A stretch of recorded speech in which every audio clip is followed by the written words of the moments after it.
उज्जैन के महाकाल मंदिर में मोबाइल अंदर लेके जाने देते हैं कि नहीं जाने देते? भस्म आरती के दौरान महिलाओं को क्या ध्यान रखना चाहिए?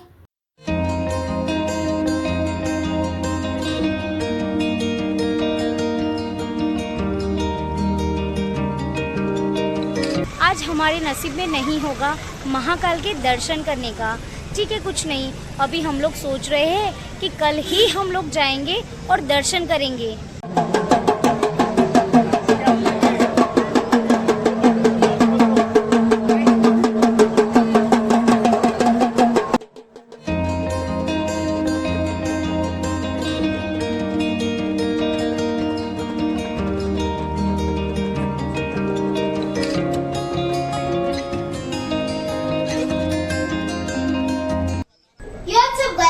सभी लोग welcome back to another vlog का वीडियो।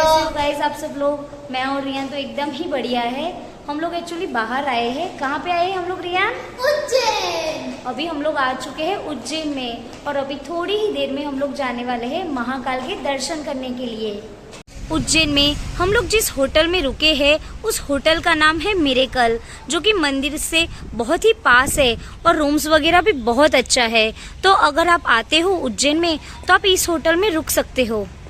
जैसे कि आपको दिख ही रहा होगा, मैं और रियान एकदम रेडी है मंदिर जाने के लिए। तो डायरेक्टली अभी आपको मिलते हैं मंदिर जाके ही। A few inches later. Ujjain में इलेक्ट्रिक रिक्शा चलती है, वो हमको आसानी से किसी भी मंदिर में घूमने के लिए लेके जाती है, वो भी कम रेट में।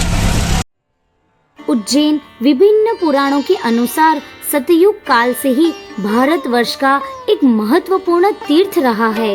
ये एक ऐसी तीर्थ नगरी है जहाँ महाकाल शिव की साधना के साथ साथ माता शक्ति की भी उपासना होती है। एक्चुअली हम लोग निकले तो थे महाकाल के दर्शन करने, लेकिन हम लोग जो ऑटो रिक्शा में बैठे थे ना, वो भैया ने हमें बताया कि महाकाल के दर्शन करने से पहले आपको दर्शन करने पड़ेंगे काल भैरव के, क्योंकि ये है काल भैरव, उनको माना जाता है सेनापति, और उनका दर्शन करने के बाद ही महाकाल के राजा जी के दर्शन किए जाते हैं। इसलिए हम लोग आ गए काल भैरव मंदिर। मंदिर की ओर आप जैसे ही आगे बढ़ेंगे वैसे ही आपको खूब सारी छोटी मोटी दुकानें मिल जाएगी। वहाँ से आपको भगवान को चढ़ाने के लिए फूल या फिर प्रसाद जैसी कई सारी चीजें आपको मिल जाएगी। धार्मिक परंपरा में भैरव को शंकर जी का ही स्वरूप माना जाता है। भगवान महाकाल शिव जी का रौद्र रूप ही भैरव के रूप में पूजा जाता है। काल भैरव मंदिर में भैरव जी की मूर्ति बहुत ही भव्य है। कहा जाता है कि यह मंदिर राजा भद्रसेन ने बनवाया था। काल भैरव को तांत्रिक देवता माना जाता है और उन्हें मदिरा का भोग चढ़ाना उनकी पूजा का एक महत्वपूर्ण हिस्सा माना जाता है। लेकिन मध्य प्रदेश में अप्रैल महीने से ही कई सारे बड़े बदलाव किए गए हैं, जिसमें से सबसे बड़ा बदलाव है शराबबंदी का। पहले आपको काल भैरव मंदिर के आसपास कई दुकानों में से शराब आसानी से मिल जाती थी, लेकिन अभी आपको नहीं मिलेगी। A few moments later. भगवान काल भैरव के दर्शन करने के बाद तुरंत ही हम लोग आ गए क्षिप्रा नदी के दर्शन करने के लिए।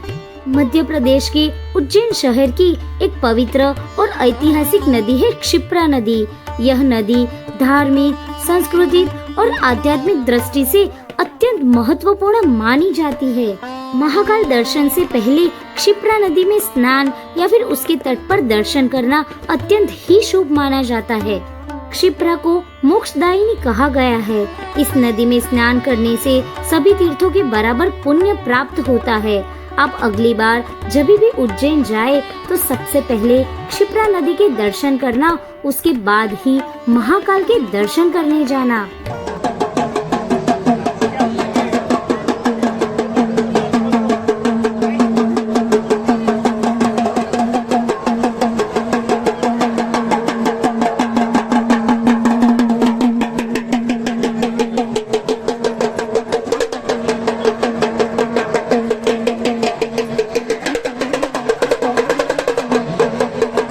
हम लोग क्षिप्रा नदी के दर्शन करने के लिए गए थे शाम के समय पर।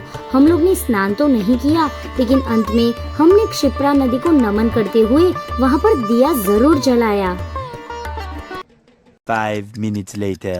हम लोग महाकाल के दर्शन करने जा ही रहे थे और हम लोग को काम आ गया। अचानक से कुछ काम आ गया, इसके लिए हम लोग अभी जा नहीं पाएंगे। तो अभी हम लोग सोच रहे हैं कि हम लोग कल जाएंगे महाकाल के दर्शन करने के लिए।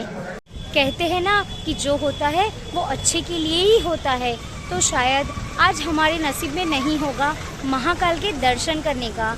ठीक है, कुछ नहीं, अभी हम लोग सोच रहे हैं कि कल ही हम लोग जाएंगे और दर्शन करेंगे। The next morning. Good morning guys. जैसे कि आप देख सकते हो, मैं और रियन वापस से तैयार हो गए हैं। अभी बजने वाले हैं 7 और हम लोग अभी रेडी हुए हैं महाकाल के दर्शन करने के लिए, है ना रियान? हाँ। A few moments later. Mahakal मंदिर में अंदर जाने के लिए कई सारे गेट है, लेकिन अगर आपको भस्म आरती करनी हो या फिर वीआईपी दर्शन करने हो तो आपको गेट नंबर 4 से ही अंदर जाना पड़ता है। महाकाल की आप भस्म आरती करो, चाहे वीआईपी दर्शन करो या फिर सामान्य दर्शन, लेकिन मंदिर के अंदर मोबाइल बिल्कुल भी अलाउड नहीं है। मंदिर के बाहर कई सारी छोटी मोटी दुकानें हैं। अगर आप वहां से प्रसाद या फिर पूजा की सामग्री लेते हो तो वहां पर मोबाइल रखने के लिए आपको लॉकर मिल जाता है। मंदिर के अंदर भी मोबाइल रखने के लिए सुविधा दी गई है, तो आप आसानी से वहां पर लॉकर में अपना फोन रख सकते हो। उज्जैन के महाकालेश्वर मंदिर में भस्म आरती में शामिल होने के लिए ऑनलाइन या फिर ऑफलाइन टिकट लेना होता है। भस्म आरती सुबह 4 बजे होती है, जिसके लिए भक्त रात 1 बजे से ही लाइन में लग जाते हैं। और एक जरूरी बात, जब भी भस्म आरती होती है उस टाइम पर महिलाओं को सिर पर घूंघट रखना पड़ता है। अगर आपके पास दुपट्टा या फिर साड़ी नहीं है तो आप अपनी आंख बंद करके भस्म आरती का लाभ ले सकते हो। अगर आपको मंदिर में वीआईपी दर्शन करने हैं तो वहाँ पर मंदिर के अंदर आपको एक टिकट काउंटर मिल जाता है। वहाँ पर आपको 250 रुपीज देने होते हैं। उसके बाद आप आसानी से वीआईपी दर्शन कर सकते हो। महाकाल 12 ज्योतिर्लिंगों में से एक है, संसार का एकमात्र मंदिर जहाँ स्मशान भूमि से ताज़ा भस्म लाकर प्रतिदिन प्रातः 4 बजे महाकाल को भस्म अभिषेक कराया जाता है। उज्जैन का महाकालेश्वर ज्योतिर्लिंग ही भारत का एकमात्र दक्षिणी मुखी ज्योतिर्लिंग है। इस वजह से ही यह मंदिर और अधिक शक्तिशाली, रहस्यमयी और पूजनीय माना जाता है। 2 hours later. दोस्तों, हम लोग ने महाकाल के दर्शन कर लिए हैं।